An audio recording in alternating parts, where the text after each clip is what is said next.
Hello guys, welcome back to our channel. Now we on the battery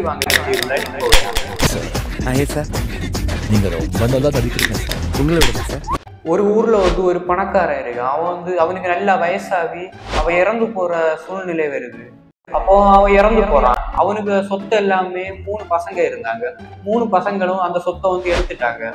அதுக்கப்புறம் ஒரு 5 வருஷம் கழிஞ்சு அவன் மறுபடியும் பிறந்துட்டு அவனுக்கு அவன் பிறந்தாங்கன்னா ஒரு ஏழை குடும்பத்துல அவன் பிறந்துட்டான். அப்போ அவனுக்கு ஒரு 20 வயசு ஆகும். அவனுக்கு எல்லாமே ஞாபகம் ஒரு ஜென்மத்துல நடந்தது எல்லாமே. அவனுக்கு பிள்ளைகள்கிட்ட போய் நடந்தது எல்லாத்தையும் சொல்றான். சொல்லிட்டு சொத்தை எனக்கு கேட்கறான். அப்ப அவங்க கொடுக்கல. பிள்ளைங்க சொத்து வேணும்னு சொல்லிட்டு கோர்ட்ல போய் கேசிட்டா அந்த ஜட்ஜு யாருக்கு பக்கம் தீர்ப்பு எப்படி சொல்லு ஜட்ஜை குழம்பு போயிடுவீங்களா? என்னாச்சு சார்? தலை சுத்துதா? மனுஷங்க உறங்கம் புரட்ட விடுவோம். அது மாதிரி வேறையும் விலங்குகள் உறங்கம் புரட்ட விடுமா? நீங்க அதே மாதிரி பாத்துருக்கீங்களா? வேற விலங்குகள் புரட்ட விடும். முன்னாடி எல்லாம் நான் ஒரு ஸ்கூல் டைம் எல்லாம் படிக்கும்போது பேண்ட் டைட்டா போடுறதுதான் ஒரு மாடல் ஆயிருந்து.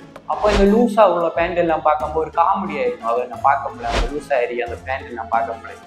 இப்போ என்னன்னா அதே டைட்டா ஏறிய பேண்ட்டை பார்க்க காமெடி ஆயிருக்கு. லூஸா ஏறிய பேண்ட்டை பார்க்க ஒரு மாடல் ஆயிருக்கு. அந்த பேண்ட்டு ஃபர்ஸ்ட்டும் டைட்டாக தான் இருந்து, இந்த பேண்ட் ஃபர்ஸ்ட் லூஸாக தான் இருந்து. ஆனால் இப்போ நமக்கு அது பிடிக்கல. ஃபர்ஸ்ட் டைட் ஐடியது இப்போ ஏன் லூஸ் ஐடியது இப்போ ஏன் பிடிக்குது? ஆனால் அந்த பேண்ட் அப்படியே தானே இருக்கு. நம்ம பார்வை தான் இப்போ மாறிக்கிட்டே வருகிறதோ. ஃபர்ஸ்ட் இது பிடிச்ச மாதிரி இருந்து இதை பார்க்க நல்லா இருந்து, இப்போ இதை பார்க்க நல்லா இருக்கு. ஃபர்ஸ்ட் இது ஐயாம இருந்து, இப்போ இது நல்லா இருக்கு. மனுஷனுக்கு 6 அறிவு கிடைக்கலன்னா மனிதன் வாழ்க்கை எப்படி இருக்கு? காலையில எழும்பி போவான், சாப்பாடு தேடி போவான், கிடைச்சதை சாப்பிடுவான், அடுத்து அந்தியான ஒண்ணு கடந்து உறங்குவான். இதான் மனுஷனுக்கு வாழ்க்கையா இருக்கு. மனிதனுக்கு கிடைக்கல. நம்ம எல்லாருமே வேலை செஞ்சு டயர்ட் ஆகும் வேர்வை வரும். நம்ம உடம்பு ரெண்டு அப்படி வேர்வை அப்படியே சொட்டு படிக்கு வரும். அது மாதிரி வேற ஏதாச்சும் விலங்குகளுக்கு வேர்வை நீங்க பாத்திருக்கீங்களா? முன்னாடி வேர்வை ஏதாச்சும் அனிமல்ஸுக்கு வேர்வை பாத்திருக்கீங்களா? நீங்க ஆய்வுரை பார்த்தது கிடையாது. ஜப்பான்கார என்னென்னமோ கண்டுபிடிக்கிறா, நான் எதை கண்டுபிடிச்சிட்டு வந்துக்குது. சில பேர் இருக்கணும் செகண்ட் ஹேண்ட் பொருளை வாங்க மாட்டோம். யாருமே யூஸ் பண்ண பொருளை நாங்க வாங்க மாட்டோம், யூஸ் பண்ண மாட்டோம்னு சொல்லுவோம். அப்போ அவங்க பிறந்தது தொட்டு இறந்து போறது வரை ஒரு பொருளை வேற ஆள் யூஸ் பண்ணதை அவங்க யூஸ் பண்ணிட்டு இருக்காங்க. எதுன்னு கேட்குறீங்களா? பணம் தான். பணம் அது மட்டும்தான். எவ்வளோ பெரிய பணக்காரனா இருந்தாலும், எவ்வளோ பெரிய ஏழையா இருந்தாலும் யூஸ் பண்ணதை தான் யூஸ் பண்ண முடியும். புதுசாட்டோன்னு அவனால டெய்லியுமே யூஸ் பண்ணிட்டு இருக்க முடியாது. ஒரு ஆள் யூஸ் பண்ணதை தான் மறுபடியும் யூஸ் பண்ண முடியும்.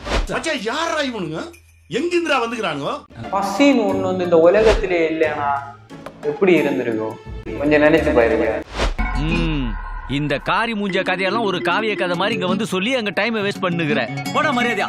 ஒருவேளை நம்மளால பார்க்க முடியாம, நம்மளால உணர முடியாத, நம்மளால சவுண்ட கேட்க முடியாத ஏதாச்சும் பொருட்கள் இன்விசிபிளாட்டு இந்த பூமியில இருக்குமா? நம்ம பார்க்கறது மட்டும்தான் இந்த உலகத்துல நம்ம இருக்கும்னு நினைச்சிட்டு இருக்கோம். ஆனா இதை தவிர நம்மளால பார்க்க முடியாத ஏதாச்சும் பொருள் இந்த உலகத்துல இருக்குமா?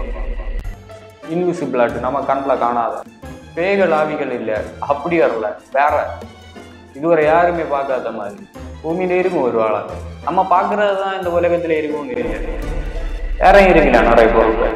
நம்ம வாங்குற எல்லா பொருளுமே நமக்கு பிடிச்ச மாதிரி தான் வாங்குவோம். ஒரு கலரா இருக்கட்டும், ஒரு ஹைட் இந்த அளவு ஹைட் வேணும்னா இந்த அளவு ஹைட் தான் வாங்குவோம். இந்த அளவு குறைச்சி கட்டையா வேணும்னா கட்டையா தான் வாங்குவோம். ஒயிட்னா ஒயிட் கலர் தான் வாங்குவோம். பிளாக்னா பிளாக் கலர் தான் வாங்குவோம். எல்லாமே நமக்கு விருப்பப்படிதான் நம்ம வாங்கினோம். ஆனா நம்ம உடம்பு மட்டும் நம்மளால நம்ம நினைச்ச மாதிரி ஒன்றும் வர முடியாது. நம்ம இந்த அளவு ஹைட் இருக்கணும்னு நினைச்சா அது முடியாது. நம்ம குறைச்சி கட்டையா இருக்கணும்னு நினைச்சா.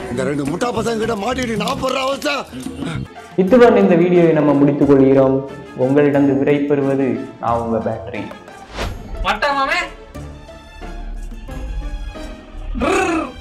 மறக்காம சர்ப்ரைஸ் பண்ணுங்க. தேங்க்யூ.